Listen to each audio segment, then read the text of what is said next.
Okay, folks, welcome back to video 2. Once you have downloaded the desktop app and installed it, you will find it within your downloads folder. It's called Claude Setup. Double click it and follow the steps for install. It's pretty straightforward. Just follow the instructions and it will be installed.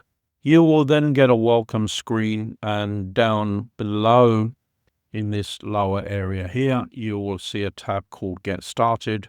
Click that and then you will come to sign in. Signing in is relatively straightforward. You have two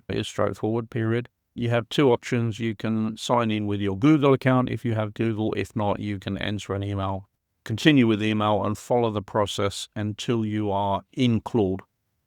Now, once you're in Claude, we're going to go to video 3 and we're going to start to look at the different preliminary parts that you need to consider within Claude.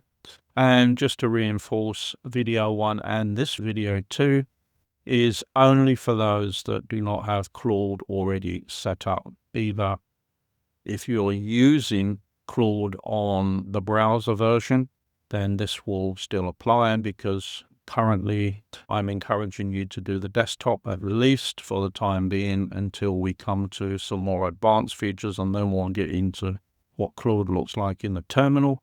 But for the time being, the desktop, you can continue with the browser version, but you get to go a lot deeper in the desktop. And then once we get into the advanced stages of the terminal, you go deeper again, particularly with Claude Code, which is really where the magic is going to happen for what we're going to achieve for our tasks that we're going to be looking at and working environments. If anybody has any issues with anything that I'm saying on these videos, drop a question in the community. More than happy to answer them.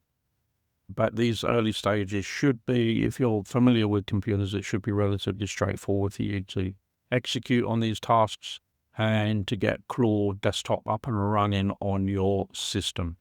Okay, so see you in the next one, folks.